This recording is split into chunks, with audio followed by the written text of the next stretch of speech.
কোন মানুষ যখন জানা করে এটা গোপনে করে নাকি ওপেনে করে? আমি এটা আল্লাহ নবীর হাদিসে দেখলাম, জানা চেয়ে কেন মারাত্মক বললো এই গীবত? গীবত আসাদু মিনাজ জিনা, জিনা চেয়ে মারাত্মক কেন? যেহেতু মানুষ যখন জানা করে, জিনা করে এটা গোপনে করে, আর যেটা গীবত করে এটা গোপন করে নাকি ওপেনে করে? গীবত জানা করার পর অনেক মানুষ অনুতপ্ত হয়ে আল্লাহর কাছে মাফ চাই, আল্লাহরে আর করবো না। গীবত যখন করা হয়, আমার নবী বলেন যার গীবত করি সে যতক্ষণ মাফ করবে সেটা মাফ হবে না। এবং বুখারী শরীফের প্রথম কিতাব তাহারাতের মধ্যে এসেছে অধিকাংশ কবর যে আযাব হয় তার মধ্যে একটা হচ্ছে গীবত করা। এটা কবিরা গুনাহ। কি গুনাহ? এই গীবত সকাল থেকে শুরু করে আমরা প্রথমে সকাল শুরু করি মসজিদের ইমাম সাহেবকে নিয়ে, ফজর আজান দীর্ঘজি আজি, ফজর আজান দীর্ঘজি ইয়া মসজিদ তো বাড়ি রে, ফজর আজান দীর্ঘজি এনে এনে মসজিদ নো পুরান দি মলে হাজার আমরা শুনে আমরা এলাকার নাই হয়তো অন্যান্য এলাকা হাজার আছে রে বলে ইমাম সাহেব দিয়ে শুরু করে।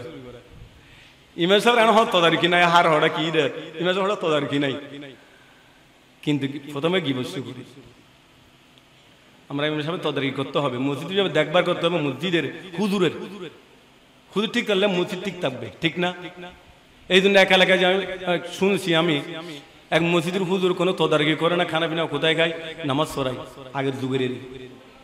তখন এই হুজুর কি করলো, আগের লোক তো উনি কি করলো, মসজিদের মধ্যে মাগরিবের নামাজ পড়াতে গিয়ে ইদা যা নাসরুল্লাহ জায়গায় বসরুল্লাহ পড়ে ফেলেছেন।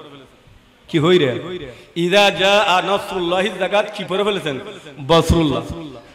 এখন মুসলিম তো অন্য সূরা সম্পর্কে অবগত না থাকলেও মসজিদে কমন সূরা 11 সূরা আলাম তারা থেকে আলহামদুলিল্লাহ 11টা সূরা না, যেগুলো আমরা সাথে নামাজ পড়ি, এগুলো সম্পর্কে মানুষ অন্যান্য কিছু না পারলেও এগুলো সম্পর্কে সবাই জানে কম বেশি। মুসলিম একদম পাইছে হুজুর আসছেন রাসূল থেকে বসরুল্লাহ বললো, হুজুর আপনি এই কাজ কেন করলেন? হয়তো না, এটা ঠিক আছে, আমি ঠিক আছে বুঝছি, ঠিক আছে, এই ঠিক আছে ঠিক নাই, তর্ক বেজে গেল।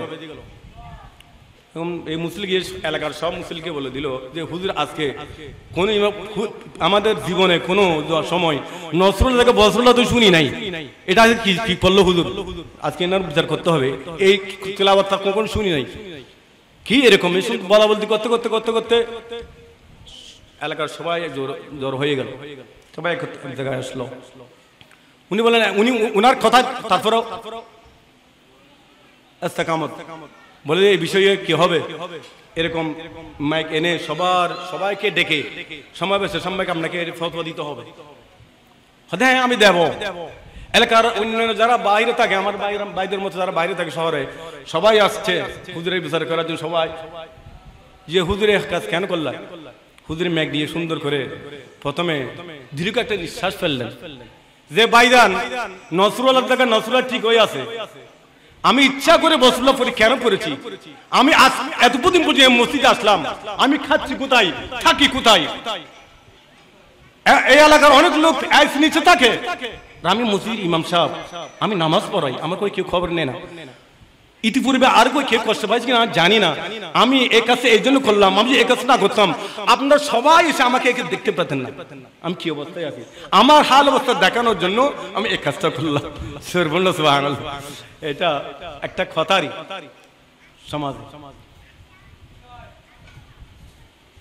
আর ঠিক কথা, আমরা যখন কারো দোষ বর্ণনা করি, দোষের কথা বলি, আমরা বলি না লুগুজি,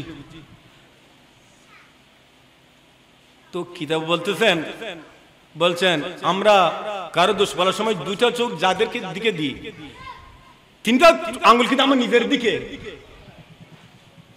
তিনটা আঙ্গুল আমার নিজের দিকে না, দুইটা ওর দিকে দিলে দোষ বলার সময় তিনটে কার দিকে, নিজের দিকে। তার মানে তার চেয়ে দোষ আমার বেশি, আমার হাত আমার প্রমাণ দিচ্ছে, তো আঙ্গুলে বলে দিচ্ছে তুমি ওর দোষ দেখিও না, তোমার আঙ্গুলে বলে দিচ্ছে তিনটা তোমার নিজের দিকে ঝুঁকে পড়েছে। সুবহানাল্লাহ। যাক, আমার প্যারা নবী রহমতুল আলামিন এসেছেন, এমন সময় এসেছেন পৃথিবীর বুকে যখন জুলুম, অত্যাচার, বেবিচার, রাহাজানি, জানা এমন কোন কাজ নাই যে আরব লোকেরা করতো না। ইয়াসরিব ছিল না নাম, খারাপ জায়গার, ইয়াসরিব মানে কি মদিনার আগে নাম কি ইয়াসরিবেরই খারাপ জায়গা ছিল। আমার নবীর কারণে এটা কি হয়ে গেল? মদিনাতুল মুনাওয়ারা। সুবহানাল্লাহ। এই নবী এসে দুঃখী মানুষের মুখে হাসি ফুটিয়ে দিয়েছে। সুবহানাল্লাহ। আলা হযরত ইমাম মিশকাতুল মুহাব্বত কত না সুন্দর করে আমাদেরকে বলে দিচ্ছেন, जब आगी है जूशे रहमत पे उनकी आके, जब आगी है जूश रहमत पे उनकी आके, जलती बुझा दिए है रूते हंसा दिए है, उनकी महक ने दिल के कूचे बसा दिए हैं, जिस राह चल गए रोते हंसा दिए हैं, सलातुनिया। দুঃখী মানুষের মুখে হাসি ফুটিয়ে দিয়েছেন কে? নবী রাহমাতুল লিল আলামিন। শুধু তাই না, আমার নবীর কাছে কেউ কিছুর জন্য আসলে, হ্যাঁ, এক কথাটা কিছুর জন্য আমার নবী তার জন্য দরিয়া পর্যন্ত বাসিয়ে দিত। আলহামদুলিল্লাহ।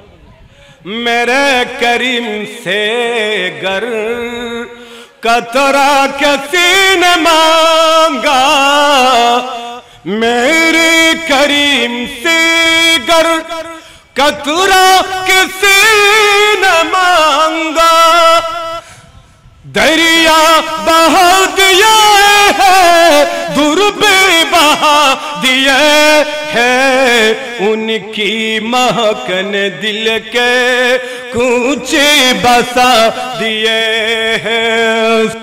আল্লাহ হযরত একটি সম্মান ন কুরআন না হাদিস আল্লাহ ওনার মধ্যে কি দিয়েছেন আল্লাহ রাব্বুল আলামিন। যাই হোক, আমার প্রিয় নবীর যুগে যখন কেউ কারি গীবত করত তখন গীবতের মাত্রা ছিল খুবই কম। খেয়াল করবেন, আমার নবীর যুগে যখন কেউ কারো গীবত করত তখন দুর্গন্ধ ছড়িয়ে পড়ত। সুবহানাল্লাহ বলেন না? আর জোরে বলেন সুবহানাল্লাহ। আমার নবীর যুগে যখন কেউ কারি হঠাৎ গীবত করে ফেলতো তখন দুর্গন্ধ ছড়িয়ে পড়ছে, আবার জানতে পারতো উনি গীবত করেছে। কিন্তু আজকে 1000 বছর পরে এসে গীবতের কোনো দুর্গন্ধ নাই। কারণটা কি? খুব ইম্পর্টেন্ট সাবজেক্ট।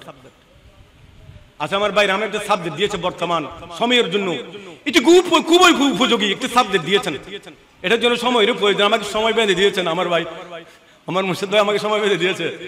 গীবত আমার নবীর যুগে যখন কেউ কারি গীবত করত, গীবতের দুর্গন্ধ সমাজে ছড়িয়ে পড়ত। সুবহানাল্লাহ বলেন না? কিন্তু আজকে 1000 পরে এসে আমার নবীর যুগ 1000 পরে অতিক্রান্ত হচ্ছে প্রায়, কিন্তু আজকে গীবতের কোনো দুর্গন্ধ আসেনি। কারণটা কি? এক কারণ হচ্ছে কেউ যখন, কোন মানুষ যখন চামড়ার গুদামে চাকরি করে, চামড়ার গুদাম চিনেননি? চামড়ার বাস কেমন দুর্গন্ধ। আমি একবার থাকতে গিয়ে দেখলাম চুটকির ফ্যাক্টরির মধ্যে চুটকি উনিয়েরি কি দুর্গন্ধ হয়, তাই নেভারি বাস আমাদের বাইরে বাসার মাছ থাকে না। তার বন্ধু হদা বাস হদা না লাখ লাখ কোটি উড়িয়ে ব্যাগ, এটা হাজুরগঞ্জের মধ্যে কুড়িয়া ব্যাগ আসলে ঠিক, আর ময়লা হইলো কুড়িয়া ব্যাগ হড়ায় সাক্তার মধ্যে, কিন্তু আপ আসে তাই নেভারি ইতার সুন্দর ব্যবসা করে।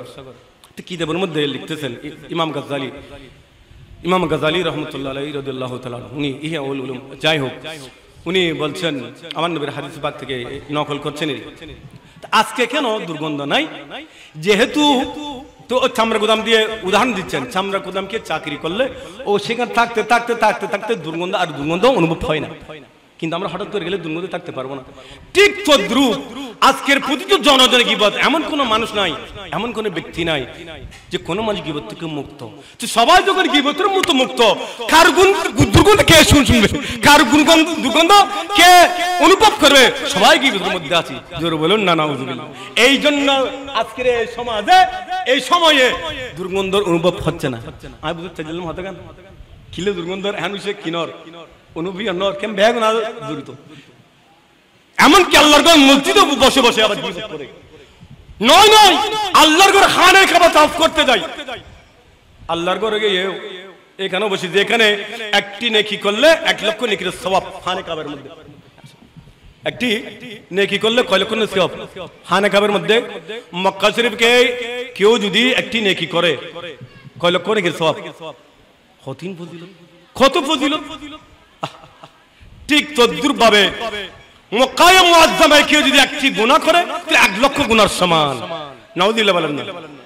এই মশলা আপনারা জানেননি, খেয়াল রাখবেন। কেউ যদি হজকে, এখন তো হজ থেকে উমরা বেশি হচ্ছে, হ্যাঁ, আর্থিক অবস্থার কারণে আমরা অনেকে আল্লাহ করে এখানে গিয়ে আমরা এই গীবত থেকে মুক্ত হতে পারি না। আমি শুনি যেখানে একটি নেকি করলে 1 লক্ষ নেকির সওয়াব, একটি গুনাহ করলে 1 লক্ষ গুনাহ। ফজিলত যেমন গজব তেমন। আল্লাহ পাক আমাদেরকে হেফাজত করুন। কিন্তু আমার নবীর মদিনাতুল মুনাওয়ারায় কেউ যদি একটি নেকি করে, 1 রাকাত নামাজ পড়ে, একটি নেকি করে 50,000 নেকির সওয়াব। সুবহানাল্লাহ। কিন্তু ওইখানে যদি কেউ একটি গুনাহ করে তাহলে একটি গুনাহ, কিন্তু গুনার বেলা বাড়বে না। জোরে বলুন না সুবহানাল্লাহ। এইটা একমাত্র রহমতুল আলামিন পৃথিবীতে এসে গোটা বিশ্ব মানব জাতিকে রহমতের সাথে আশ্রয় দান করেছেন। জোরে বলুন না সুবহানাল্লাহ। কেমন কথা, কেমন নবীর আগমনের মাস মাহে রবিউল আউয়াল। মক্কা শরীফে 1 লক্ষ নেকি করে, একটি নেকি করলে 1 লক্ষ নেকি, একটি নেকি করলে 1 লক্ষ নেকির সওয়াব।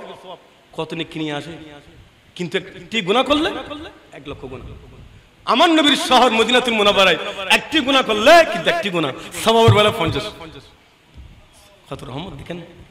আমার নবী উম্মতকে কিভাবে বাঁচানোর জন্য এই রহমতুল আলামিনের মাস সুবহান মাহে এই রবিউল আউয়াল শরীফ। একটু বেশি করে সালাতুন ইয়া রাসূলুল্লাহ আলাইকুম।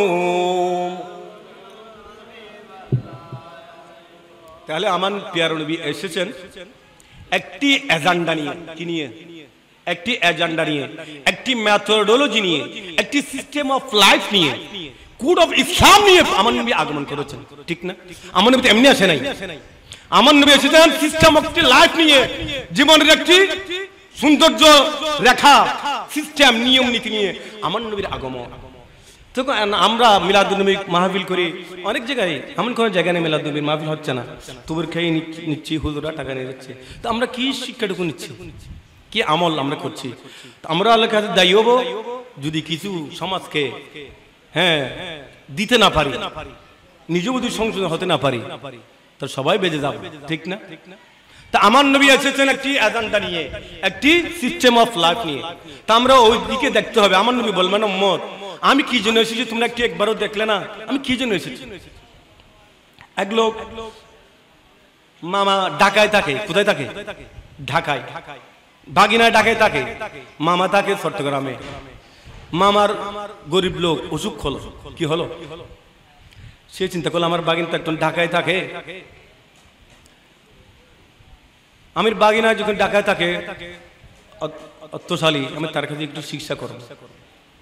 মামা এখান থেকে গেল ঢাকায়, ঢাকা গিয়ে বাগিনার বাসায় উঠলো।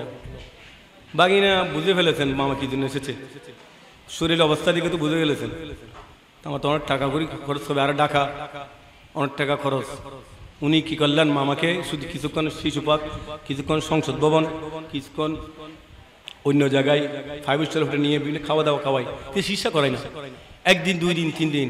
মামা একদিন বলল যে বাগিনা আমি কেন আসলাম ঢাকায়, তুই একবারও জিজ্ঞেস করলি না আমি কি জন্য ঢাকায় আসলাম, এত দূর পাড়ি দিয়ে চট্টগ্রাম থেকে এই বুড়া বয়সে, হ্যাঁ, শরীর নিয়ে এই বয়সে তোর কাছে কেন আসলাম, তুই একবার জিজ্ঞেস করলি না? তা আমরা শুধু মিলাদুন্নবী করি, বিরিয়ানি খাই সব জায়গায়, একবার কি চিন্তা করেছি আমার নবী কি জন্য এসেছেন? আমার নবী এসেছেন মুসলমানদের অন্তর থেকে হিংসা দূর করে দেওয়ার জন্য, ফাটল ব্যক্তিকে, শত্রুকে মিত্র বানিয়ে দেওয়ার জন্য আমার নবীর আগমন। আমার নবী এসেছেন। আমার নবী বিদায়তের বাসী যেটা বলেছেন, আল মুসলিম আখুল মুসলিম, এক মুসলমান মুসলমানের কি ভাই, এক মুসলমান মুসলমানের ভাই। সব মুসলিম জাতিকে, সব মুসলমান ভাইকে একত্রিত করে দেওয়ার জন্য আমার নবীর আগমন ঘটেছেন। সুবহানাল্লাহ বলেন, আমার নবীর আগমন। এখন গীবত কেন করি? প্রথমে আমরা চিন্তা করতে হবে কেন গীবত করি। প্রথমে আমার মনে হিংসা আছে তার ব্যাপারে, ঠিক না? যার ব্যাপারে গীবত করি তার অন্তরে হিংসা আসে, বিদায় তার আমি গীবত করি, ঠিক না? মহব্বতের মাঝে গীবত করিনি। দোষ থাকলেও দুষ্ট থাকলে দেখে আর সুনাম করি।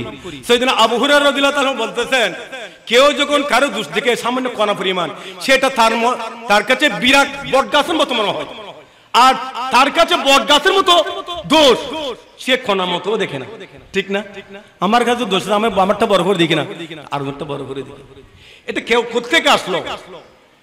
ইহয়াউল উলুম ইমাম গাযালি রাদিয়াল্লাহু তাআলা আনহু আমার নবীর হাদিস নকল করছেন। পৃথিবীতে অসংখ্য প্রাণী আল্লাহ সৃষ্টি করেছেন। প্রাণী সবাইকে আল্লাহ জিহ্বা দিয়েছেন, দিয়েছেন। গরুর জিহ্বা আসেনি? উটের জিহ্বা আসেনি? আচ্ছা, কোন জাতির কাছে জিহ্বা নেই বলুন তো? আবার আমার নামে কোন প্রাণীর কাছে জিহ্বা নেই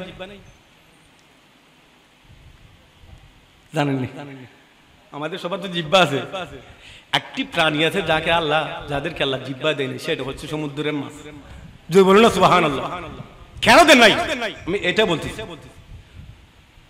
হযরত আদম আলাইহিস সালামকে যখন আল্লাহ সৃষ্টি করলেন, সৃষ্টি করার পর আদমকে সিজদা দেওয়ার জন্য ফেরেশতাদেরকে নির্দেশ দিলেন, তোমরা আদমকে সিজদা দাও। ফেরেশতারা সবাই সিজদা করলো বাপ আদমকে, কিন্তু মালউন ইবলিস সিজদা দিয়েছে? দেন নাই। দিয়েছে কেন? এই হিংসা শুরু হলো। হিংসা করা, গীবত করা, এগুলো শয়তানের খাস লোক। এই হিংসা থেকে গীবতের কথা আসে। প্রথম হিংসা আসে মনে, সেদিন তো আমরা গীবত করি কাগজ দেখতে না পারলে। আদম আলাইহিস সালামকে যখন সবাই সিজদা করলো, কিন্তু মালউন শয়তান সিজদা করলো না। সিজদা না করার কারণে আল্লাহ তাকে জান্নাত থেকে কান ধরে বের করে দিলেন। কান ধরে বের করে দিলেন। শয়তানকে যখন বের করে দেওয়া হলো, সে হিংসা এসেছে কার জন্য? সে বলছে আজকে আদমের জন্য আমার এই অবস্থা। সে সর্বপ্রথম চলে গেল সমুদ্রের দিকে। কোন দিকে? সমুদ্রের দিকে চলে গেল। সমুদ্রের দিকে চলে যাওয়ার পর সর্বপ্রথম দেখা হয়েছে তার সাথে মাছের সাথে। কার সাথে? মাছের সাথে। সে মাছকে বলল যে আল্লাহ আদম সৃষ্টি করবে, এই আদম মৎস্যকুলকে একটাও রাখবে না, মেরে ফেলবে। কি গে, তোমাদের সবাইকে মেরে ফেলবে। স্থলবাগ, জলবাগ যা আছে প্রাণী, প্রাণীগুলো রাখবে না, আদমরা মেরে ফেলবে। মাছ এ কথা শোনা মাত্র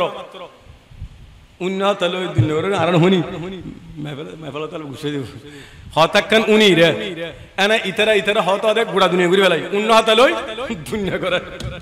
মাছে অন্যান্য সমুদ্রের মাছ যা আছে সবাইকে বলে দিই।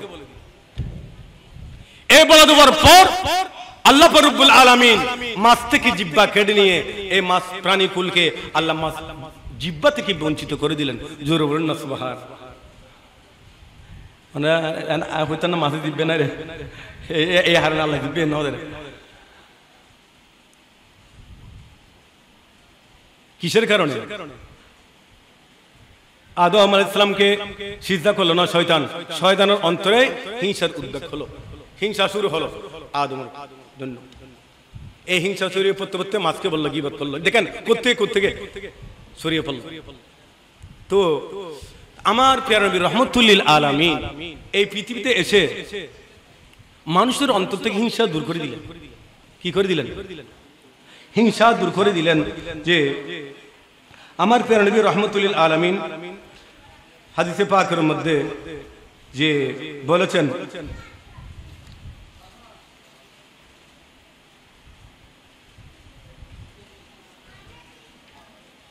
ইয়াকুম ওয়াল হাসাদা ফাইনাল হাসাদা ইয়াকুলুন নারুল হাতব। হিংসা এমন একটা মারাত্মক ভাইরাস, একজন মানুষের অনেক নেক আমল, হিংসা আসার সাথে সাথে তার নেক আমলগুলোকে এমন করে বরবাদ করে ফেলে, যেমনি ভাবে আগুন একটু শুকনা কাঠকে বর্ষ ছাই করে ফেলে, ঠিক তদ্রূপে মানুষের অন্তর থেকে যতক্ষণ হিংসা যাবে না, এক নেক আমল আর তিন নেক আমল আল্লাহর দরবার গৃহীত হবে। সেই জন্য আমার নবী বলেন ইয়াকুমুল হাসাদ, গীবত হাসাদ থেকে পরিত্যাগ করে। তো মানুষের অন্তর থেকে হিংসা দূর করে দেওয়ার জন্য আমার নবী এসেছেন। আমার নবী আসার কারণে জুলুম, অত্যাচার, বেবিচার, লুটানে সব কিছু আমার নবী বলেন তাহাতা কাদামাইয়া আইয়ামে জাহেলিয়াতের সমস্ত অন্ধকারের যুগ যা ছিল আমি নবী আমার পদতলে সব দাফন করে দিলাম। জোরে বলুন না সুবহানাল্লাহ। কি করে দিলাম? আমি নবী দাফন করে দিলাম। ভাইয়ের মধ্যে মহব্বত, ভালোবাসা, উলফত, ভালোবাসা সৃষ্টি করে দিলাম। এটার মাধ্যমে এগুলো যখন অন্তর থেকে দূর হয়ে যায়, অন্তরের মধ্যে আল্লাহর খৌফ ইলাহি চলে আসে। সুবহান, আল্লাহর মহব্বত, উলফত, ভালোবাসা চলে আসে। তো এক লোক হযরতে ইবনে উমর রাদিয়াল্লাহু তাআলা আনহুকে জিজ্ঞাসা করলেন। এক লোক এসে ইবনে উমর রাদিয়াল্লাহু তাআলা আনহুকে জিজ্ঞাসা করলেন, আল্লাহ যে মানুষের কানে কানে কিয়ামতের ময়দানে কথা বলবে, আল্লাহ কিছু নেককার বান্দাকে কিয়ামতের ময়দানে ডেকে কথা বলবে, এবার আমার নবীর থেকে কি শুনেছেন আপনি? তখন উনি বর্ণনা করছেন, আমি আমার নবীর কাছে শুনেছি কিয়ামতের ময়দানে কিছু নেক বান্দাকে আল্লাহ কাছে ডাকবেন, কাছে ডেকে আল্লাহর রহমতের ছায়া দিয়ে তাদেরকে আবৃত করে ফেলবেন। সুবহানাল্লাহ। রহমতের ছায়া দিয়ে আবৃত করে অন্যান্য মানুষ থেকে আলাদা করবেন।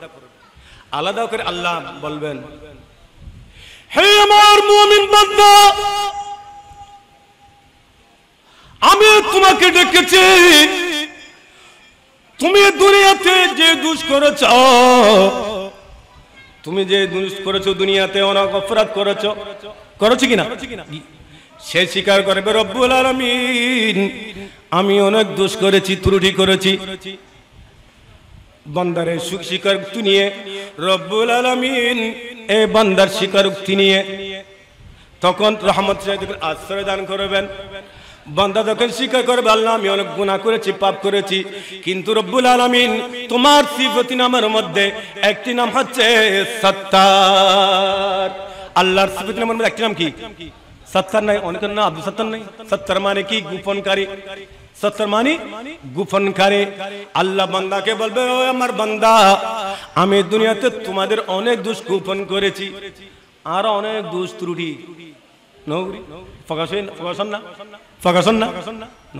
আল্লাহ আর গুণের মধ্যে পদে ডালি দি। আগের যুগের মধ্যে কেউ কুরবানি নইলি আল্লাহ হয়ে দিত, কুরবানি নয় আগে সাথে আগুনাই রে এবার বছরের সাইড হয়ে দিত, লজ্জিত দিত মানুষ।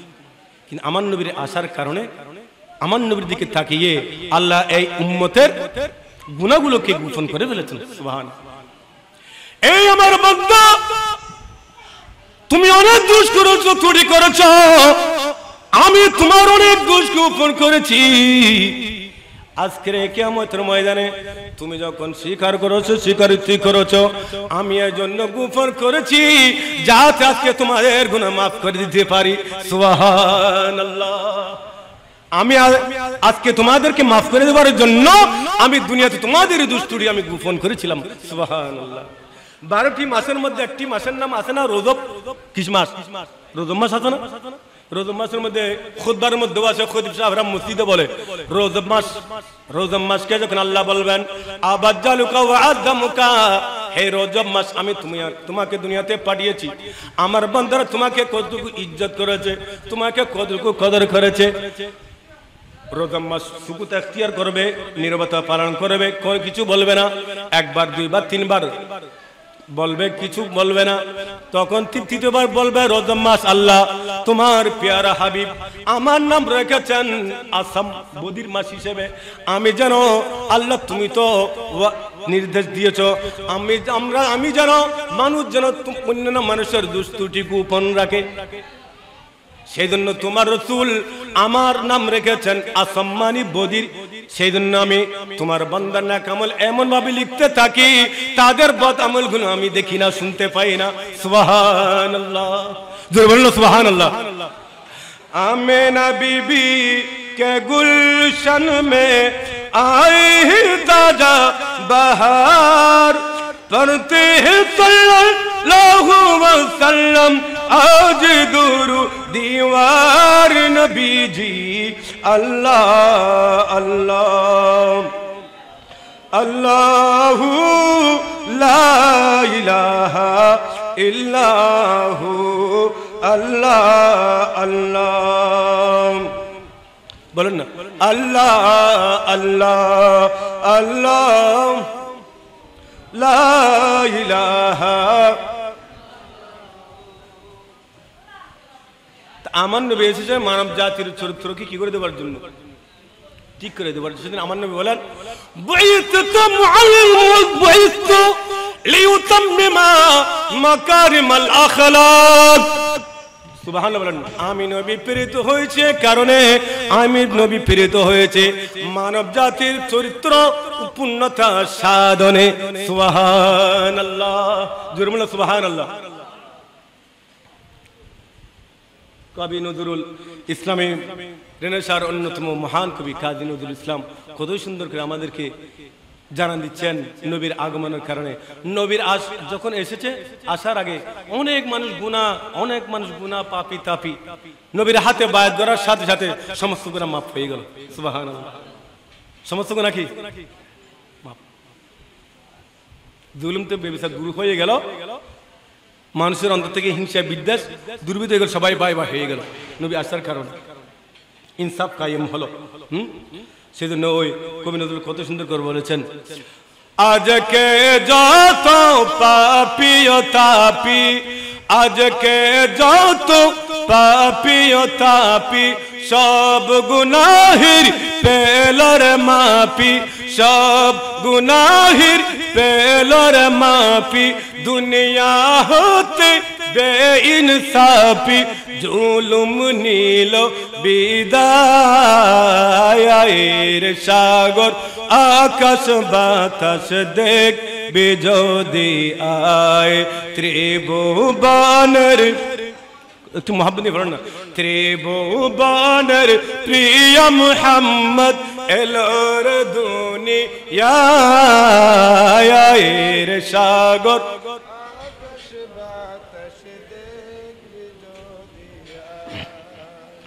আজকে যত পাপী ও তাপী, আজকে যত পাপী ও তাপী সব গুনাহের পেলর মাপি, দুনিয়া হতে বেইনসাফি জুলুম নীল বিদায়ের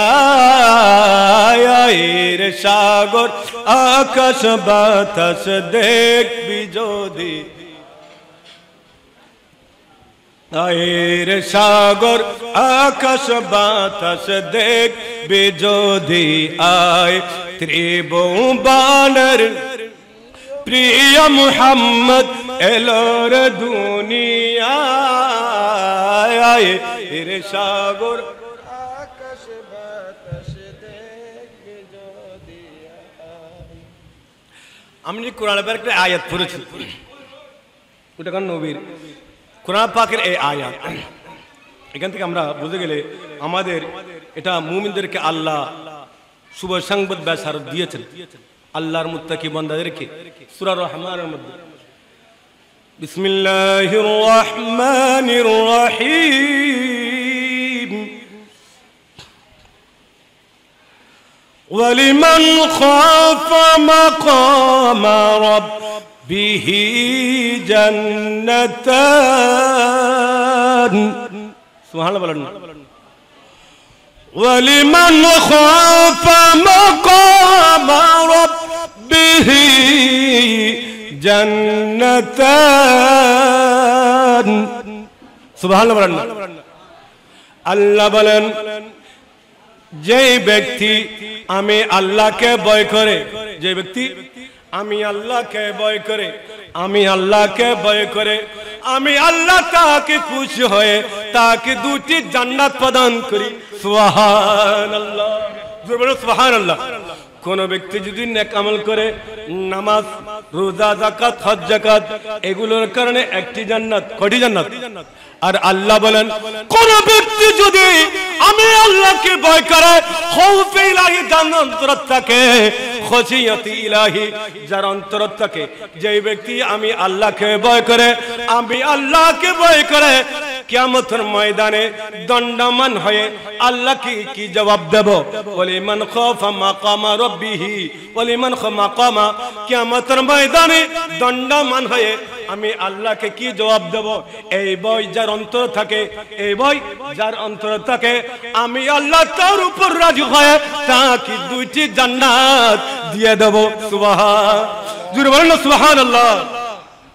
দেখুন তো, যার অন্তর তাকওয়া, আল্লাহ কোরআন পাকে অনেক জায়গায় শুধু বলেছেন ইত্তাকুল্লাহ ইত্তাকুল্লাহ ইত্তাকুল্লাহ, তোমরা আল্লাহকে ভয় করো। সব কিছুর মূল হচ্ছে ইত্তাকুল্লাহ।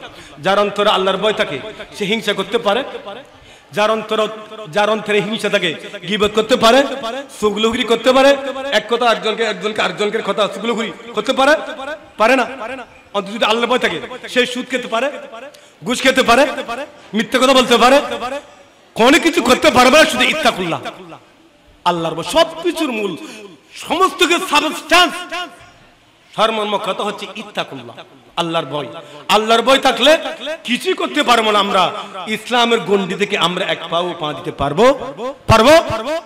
সবকিছুর মধ্যে ইত্তাকুল। সেই জন্য আল্লাহ এই তাকওয়ার বেলায় আল্লাহর খৌফ, আল্লাহর ভয়ের জন্য আল্লাহ বান্দাকে 2টি জান্নাত দেবেন। সূরা রহমানের মধ্যে বলা হয়েছে জান্নাতান, দিবসন, আমি আল্লাহ তাকে 2টি জান্নাত দান করব। সুবহানাল্লাহ।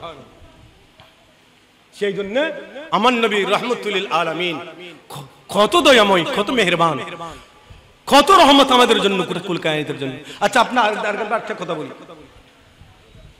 পবিত্র কোরআন আমাদের জন্য রহমত কিনা? বলেন না, সবাই বলেন। এখন কোরআন বড় নাকি নবী বড়? নবী বড়। আবার আমার পকেট থেকে ফতোয়া দেব না, কোরআন থেকে। কোরআন বড় নাকি নবী বড়? কোরআন ছাড়া মানি না, জানি না, বলে দে। কোরআন কার মাধ্যমে পেলাম? কোরআন আগে এসেছে নাকি নবী আগে এসেছে? সবাই বলেন না। নবী আগে এসেছে না কোরআন আগে এসেছে?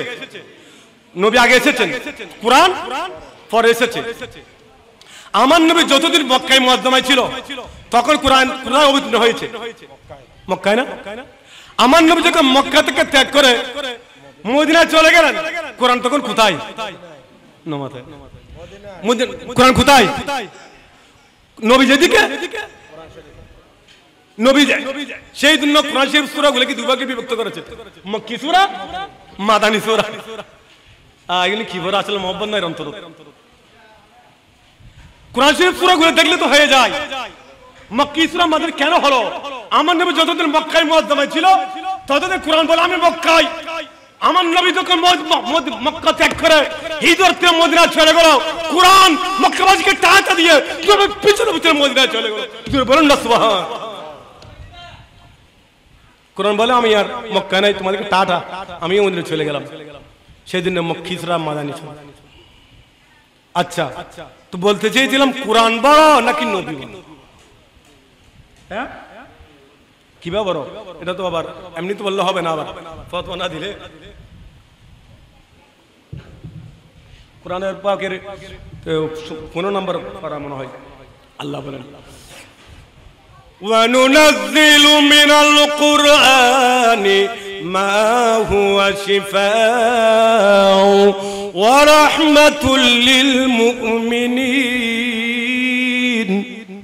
سبحان الله وَنُنَزِّلُ مِنَ الْقُرْآنِ مَا هُوَ شِفَاءٌ وَرَحْمَةٌ لِلْمُؤْمِنِينَ সুবহানাল্লাহ। আল্লাহ বলেন আমি কোরআনের মধ্যে যা অবতীর্ণ করেছি, কোরআনের মধ্যে যা অবতীর্ণ করেছি এগুলো শিফা ও শিফা ওয়া রাহমাত, এবং কোরআনের মধ্যে আল্লাহ যা দিয়েছে আমাদের জন্য, কোরআনের মধ্যে আল্লাহ বলেছেন মা হুয়া শিফা, কি আরোগ্য, এবং ওয়া রাহমাত কার জন্য? আল্লাহ বলে দিচ্ছেন লিল মুমিনিন, শুধুমাত্র মুমিনদের জন্য। চিৎকার দিয়ে বলুন সুবহানাল্লাহ, আর চিৎকার দিয়ে আল্লাহু আকবার কবীরা। কোরআন বলছেন আমি সেবা কার জন্য? মুমিনদের জন্য, আমি রহমত কার জন্য? মুমিনদের জন্য। কোরআন তাহলে আল্লাহ বলতেছেন ওয়ানুনাজ্জিলু মিনাল কুরআন মা হুয়া শিফাউ ওয়া রাহমাতুল মুমিনিন, আমি কোরআন আরোগ্যকারী, আমি কোরআন রহমতকারী শুধু লিল মুমিনিন, মুমিনদের জন্য। আর এই কোরআন বলেছে, এই বিশ্ববাসী, হে বাতিল ফেরকারা, হে নবী বিদ্বেষী, ওলি বিদ্বেষী, তোমরা জানিয়ে আমি তোমাদেরকে জানিয়ে দিচ্ছি, আমি কোরআন বলে দিচ্ছি। আর আমার নবী এসেছেন ওয়া আরসালনাকা ইল্লা রাহমাতাল লিল আলামিন, আমার নবীকে পুরো কুল কায়নাতের জন্য রহমত হিসেবে প্রেরণ হয়েছেন। জোরে বলুন না সুবহানাল্লাহ, আল্লাহু আকবার কবীরা। এত বড় দলিল আর কিছু লাগিব না? তো কোরআন হতা না আতা, কোরআন তো দলিল না, অগত্য দলিল। এত কোরআনের কথা, এত কোরআনের কথা নিমুখ হারাম, কার জন্য কোরআন পেলাম? নবী না আসলে তো সভা ক্ষেত্র পেতাম না, নবী আসলে সভাবার পেতাম না, জুমা পেতাম না। সেই জন্য সব বিশেষ বারের রাত, জুমার রাত এত দামি কেন? জুমার রাত মানুষ মারা গেলে সওয়াল জবাব নাই, আসেনি? যে ব্যক্তি ফজিলতের মধ্যে আসে না, কাদের কাদের খবর আজাব হয় না, সওয়াল জবাব হয় না। এক ব্যক্তি কি, যে ব্যক্তি জুমার রাত, জুমার দিন মারা যায়, তো জুমার রাতের দাম এত, জুমার রাতের ফজিলত কেন? বেশিবার রাত, বেশি প্রতিবার দিবে কত রাত, জুমার রাত আমরা যেটা বলি কেন? চিন্তা করেছি এই রাত ঈদ উল ফিতর, ঈদ আজহার চেয়ে দামি কেন? এই বৃহস্পতিবার দিবে কত রাত, জুমার রাত। আমার নবী আব্দুল্লাহ রাদিয়াল্লাহু তাআলা আনহু থেকে সেই নূর মুবারক মা আমিনা রাদিয়াল্লাহু তাআলা আনহার পাক মুবারকের মধ্যে আশ্রয় নিয়েছেন এই বৃহস্পতিবার রাতে। চিৎকার দিয়ে বললেন সুবহান, আর জোরে বলুন সুবহানাল্লাহ। আমার নবী মা আমিনার রাত পাকে নূর এস্তন্তর হওয়ার রাত ছিল বৃহস্পতি জুমার রাত। জোরে বলুন সুবহানাল্লাহ। আজকে সেই আমি বলতে চেয়েছিলাম, এই জন্য কোরআন পাক থেকে নবী বড়। কোরআন পাক থেকে কেন বড়? আমি বলছি না, কোরআন বলছে। কোরআনের সাথে ঝগড়া করেন, এই আয়াতে অস্বীকার করেন, কাফের হয়ে যাবেন। কোরআনের কি আয়াত অস্বীকার করলে কি কাফের না? এটা তো কোরআন, আমি যেটা বলছি কোরআন। ওয়া নাযিলু মিনাল কোরআন মা হুয়া শিফা ওয়া রাহমাতুল লিল মুমিনদের জন্য শুধু রহমত খাস করে ফেলেছেন, খাস মুমিনদের জন্য কোরআন শিফা, মুমিনদের জন্য কোরআন রহমত। কিন্তু আমার নবী বলা হয়েছে ওয়ামা আরসালনাকা ইল্লা রাহমাতাল লিল আলামিন, আমার নবী শুধু কুল কায়নাতের জন্য, ইহুদির জন্য, বুদ্ধের জন্য, চাকবার জন্য, খ্রিস্টানের জন্য, কুল কায়নাত যত সৃষ্টি জগৎ আছে প্রত্যেক সৃষ্টি জগতের জন্য আমার নবী রহমত। সেই জন্য আমার নবীকে তাইফের ময়দান থেকে পাথর দিয়ে জর্জরিত করা হয়েছে। তা বলল সাহাবে কেরাম, ইয়া রাসূল আপনি বদদুয়া করেন। আমার নবী বললেন না, আল্লাহ আমাকে পাঠিয়েছেন রহমত হিসেবে, আমি কাউকে বদদুয়া করতে পারবো না। আমি আল্লাহ, আমার আল্লাহর কাছে হাত তুলে করলাম, আল্লাহুম্মা ইহদি কওমি, আল্লাহ আমার কওমকে হেদায়েত কর। তাইফের ময়দানে পাথর জর্জরিত হয়ে রক্ত পেটে পড়েছে, তারপরে আমার নবী বদদুয়া করেন নাই, আমার নবী দোয়াই করেছে। সুবহান, কেমন নবীর দরদি উম্মত, কেমনি পারে মানুষ। আজকে দেখেন এই হিংসা, এই চলতে চলতে চলতে চলতে একটা রাজনৈতিক পর্যায়ের মধ্যে চলে গেল আমাদের এই দেশের। আমি আবার কোনো রাজনীতি করি না, আমি কালকে এটা বলেছি। আমাদের এই বাংলাদেশ 90 থেকে 95% মুসলমান না? মুসলমান তো এক দল আসে এক দল যায়। আমি আগে বলে দিচ্ছি যে আমি রাজনীতি করি না, আমি শুধু মুসলমানদের ভ্রাতৃত্বের কথা বলতেছি। এক দল আসে এক দল যায়, এই দল সে এই দলের উপরে অত্যাচার, এই দল সে এই দলের অত্যাচার, মারামারি কাটাকাটি। কোনো বিবেক আমার চিন্তা করে না, মারছি কাকে? সেটা আমার মুসলমান ভাই, আমাকে আগে ঈমান দেখতে হবে। কাকে মারছি আমি, কাকে পুরাচ্ছি আমি? আমি সবার কথা বলতে দিই, সব দলের কথা বলতেছি। শুধু চিন্তা করলাম আমরা তো মুসলমান, মুসলমান কিভাবে মুসলমানকে মারে হাত তুলতে পারি? আমার নবী কি বলে নাই, ওই মুসলমান সবচেয়ে বড়, ওই ব্যক্তি বড় ইমানদার যার হাত থেকে মিল লিসানিহি ওয়া ইয়াদিহি। আমার নবী বলেছেন ওই ব্যক্তি পুরোপুরি ইমানদার মুমিন ব্যক্তি যার হাত, যার জবান থেকে অন্য মুসলমান নিরাপদ থাকে। এটাকে আমার নবী হাদিস নয় কি? যার হাত, যার জবান থেকে অন্য মুসলমান নিরাপদ থাকে, সেই প্রকৃত ইমানদার। এইটা তো আমার নবীর হাদিস চিন্তা করতাম, আজকে মুসলমানদের এত মারামারি কাটাকাটি হতো। আমাদের এই অবস্থাকে ইহুদি নসাররা হাসতেছে না, দিই তো লাগাই, কিন্তু ইতার স্থায়ী কেন? মুসলমানদের এত এত বিবাদ কেন? মুসলমানের মধ্যে কি এসে হলো ক্ষমতার লোক। আমি চিন্তা করে স্টাডি করলাম কেন এই অবস্থা আমাদের। আমরা মুসলমান ইমানের দিকে না থেকে গিয়ে আমাদের অন্তরে হিংসা এসে গেল, আমাদের অন্তরে ক্ষমতার লোভ। হ্যাঁ, আমাকে যেমন এমপি হতে হবে, এমপি হতে হবে, চেয়ারম্যান হতে হবে, এই মনোভাব ক্ষমতার। আমার নবী সেই জন্য বলেছেন যে কিয়ামতের আগে আমার উম্মতের মধ্যে আমি একটাই, যে তাদের অন্তরের মধ্যে হিংসা বেড়ে যাবে, তাদের অন্তরের মধ্যে হিংসা বিদ্বেষ বেড়ে যাবে, ক্ষমতার লোভ। এইসব এগুলোর কারণে আজকে মুসলমানদের এই দ্বন্দ্ব। তো কয়দিন বাঁচবেন, কয়দিন বাঁচবেন? মেডিকেলের মধ্যে আমার মতো ব্যক্তি এখন কতদিন লাশ বের হচ্ছে, ঢুকছে, বাইরে আশ্চর্য যাচ্ছে, মনের চিন্তা কারো আছে। এখন তো জোয়ানা দেখে না, জোয়ানা তো চলে যাচ্ছে। আমাদের অন্তরে মৃত্যুর ভয় একেবারে চলে গেল, মৃত্যুর ভয়। মৃত্যুর কথা চিন্তা করতাম, হায় হায়, মৃত্যুর কথা চিন্তা করতাম, মারা বিলে এগুলো করতে পারতাম না। নাই আল্লাহর ভয় আমাদের অন্তরে, নাই মরণের ভয়। কি করবো, আসছে কোথা থেকে?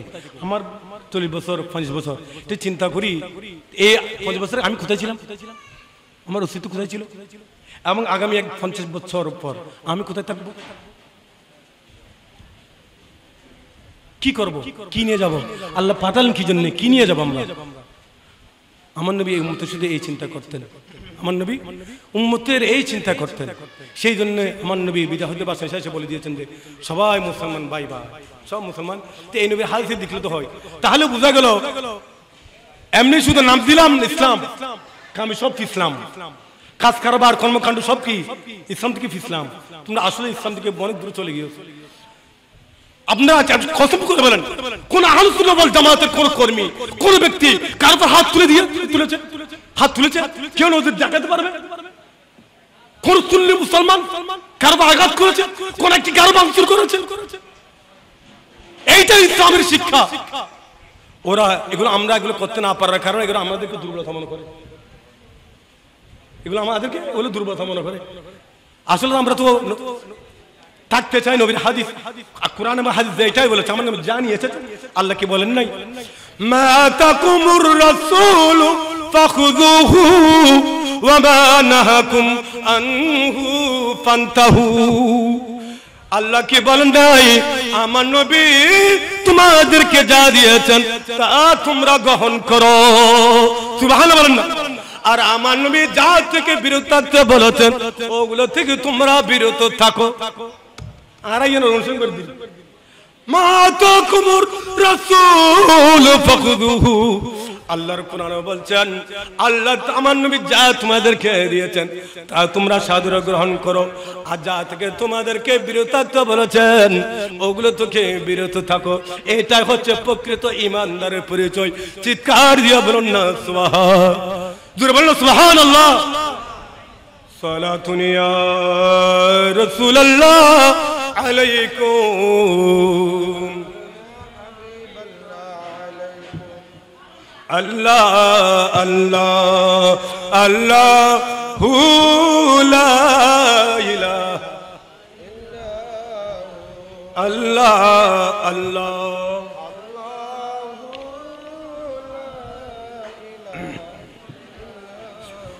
अव्वल आखिर सब कुछ जाने देखी बैद करीब, अव्वल आखिर सब कुछ जाने देखी बैद करीब, गायब पे खबर देने वाला अल्लाह प्यारा हबीब नबी जी, अल्लाह अल्लाह। ला इलाहा इल्लाहु अल्लाह अल्लाह, ला इलाहा। আমার নবীর সাহাবী হযরত আনাস রাদিয়াল্লাহু তাআলা আনহু বলেন, আমি আমার নবীর 8 বছর খেদমত করেছি। কয় বছর? 8 বছর খেদমত করেছি। আমার নবী আমাকে প্রায় সময় বলতেন, হে আনাস তুমি সব সময় ওযু নিয়ে থাকবা, তুমি সব সময় ওযু নিয়ে থাকবা। ওযু সব আমরা শুধু ওযু মানে হতে আমাদের ফ্যামিলি সব সময় যারা ওযু নিয়ে থাকে, ওযু থাকার কারণে আপনার ইন্তেকাল ওযু অবস্থায় হবে। কি অবস্থায়? ওযু অবস্থায় আপনার ইন্তেকাল হবে। এগুলো আমাদের জন্য শিক্ষা। আমলের ওয়াজ করতে হবে।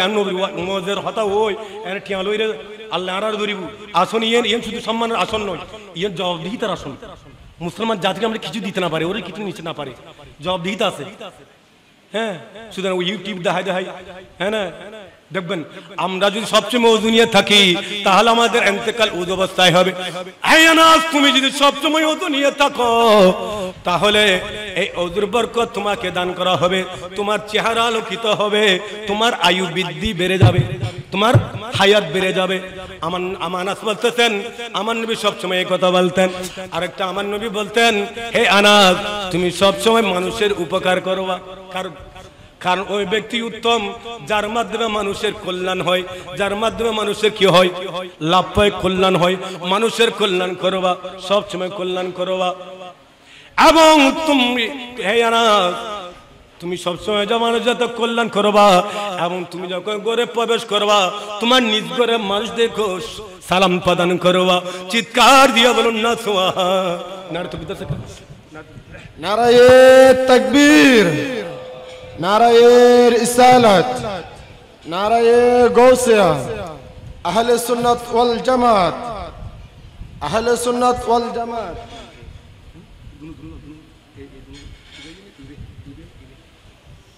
আলহামদুলিল্লাহ, আমাদের সম্মুখে উপস্থিত হয়েছেন হযরতুল আল্লামা মুফতি মুহাম্মদ আবুল হাসনাত আল কাদেরী মদ্দুজিল্লাহুল আলী। আরও আমাদের মধ্যে উপস্থিত হয়েছেন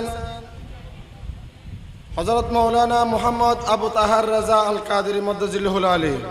মাহফিলের পক্ষ থেকে, মাহফিল পরিচালনা কমিটির পক্ষ থেকে তাদের প্রতি আন্তরিক মোবারকবাদ। আল্লাহ আল্লাহ আল্লাহু লা ইলাহা ইল্লাহু আল্লাহ আল্লাহ আল্লাহু লা ইলাহা। হযরত আনাস রাদিয়াল্লাহু তাআলা আনহু বলতেছেন, আমার নবী আমাকে বলতেন, হে আনাস, তুমি যখন নিজের ঘরে প্রবেশ করবা ঘরের লোকদেরকে সালাম দেবা। সুবহানাল্লাহ। আচ্ছা হনসা অনরা অনরা নসমাইন অনর বোর হন সালাম দিন না, বোর সালাম দিতে পারবো না, দিন তো মাশাআল্লাহ। আমরা ঘরের নিজের ঘরের লিও সালাম দিয়ে ঢুকবো। তুমি হে আনাস, তুমি যদি ঘরে সবসময় সালাম দিয়ে প্রবেশ করো তাহলে তোমার ঘরের মধ্যে বরকত হয়ে যাবে। সুবহানাল্লাহ।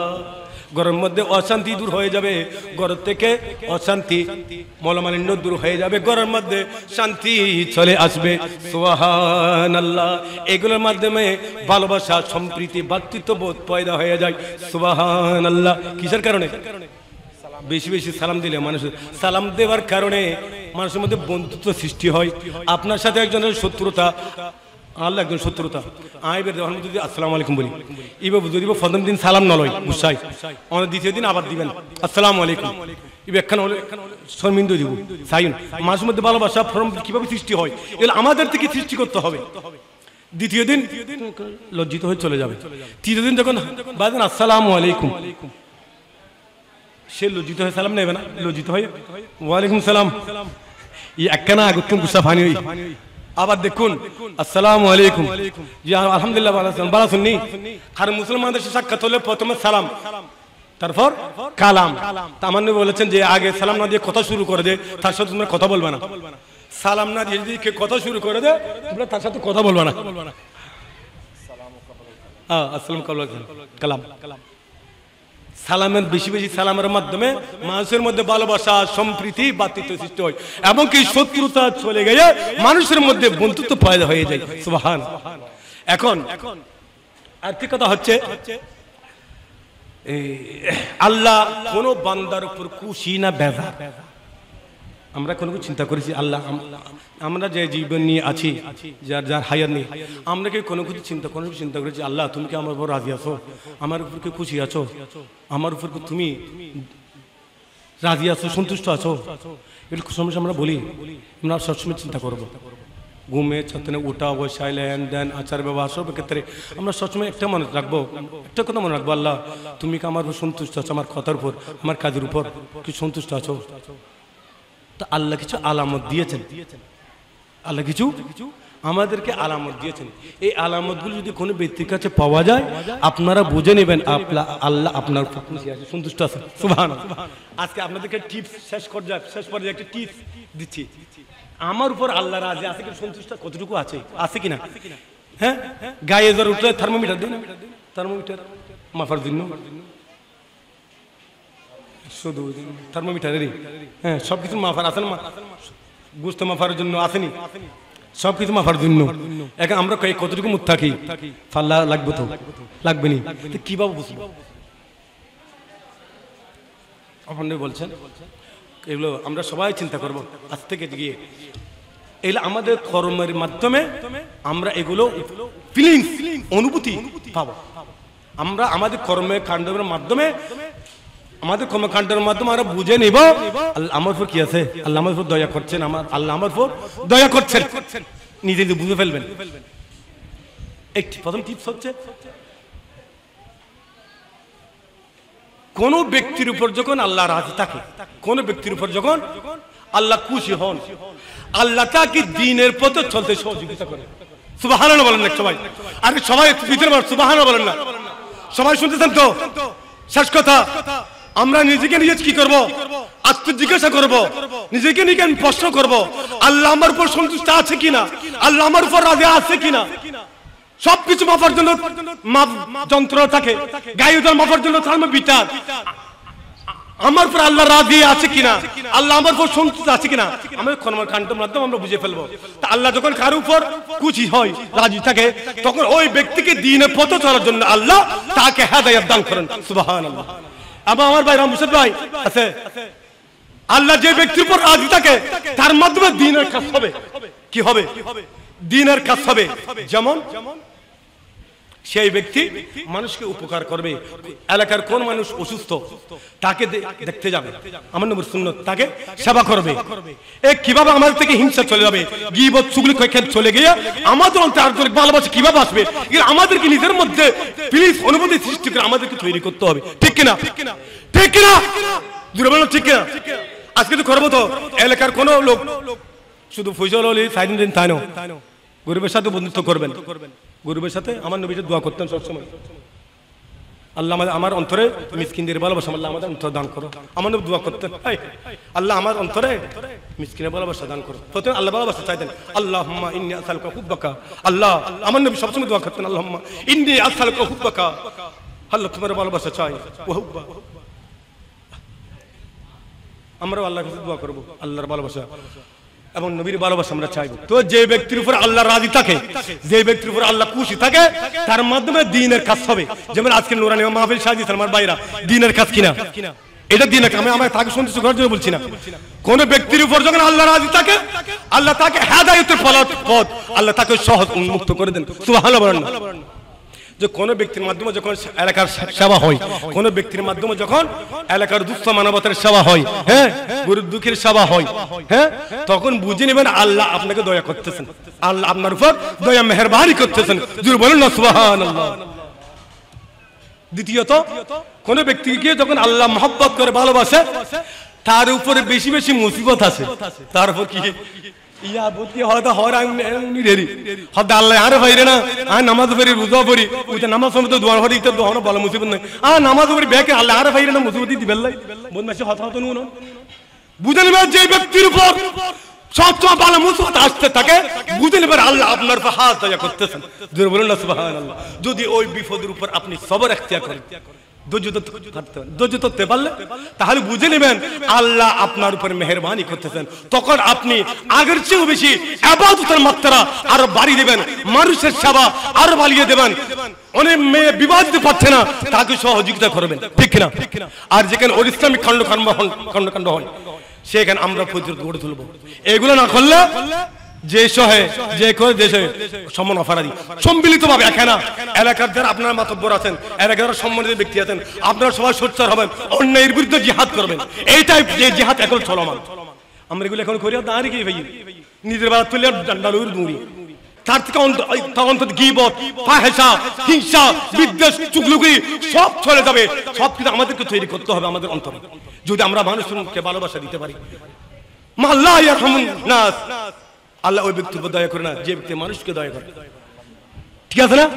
তো সে যে ব্যক্তির বলা মুসিবত আগে লাগাতার আসতে থাকে, বুঝে নেবেন আল্লাহ আপনাকে দয়া করতেছেন। আল্লাহ বলেন আমি মানুষকে এই জন্য বলা মুসিবত দিয়ে থাকি, আমি দুনিয়া থাকতে তার সমস্ত গুনাহগুলোকে মুছন করে দিয়ে তাকে আমি মাসুম বানিয়ে দেওয়ার জন্য। জোরে বলুন না সুবহান, আর চিৎকার দিয়ে বলুন সুবহানাল্লাহ।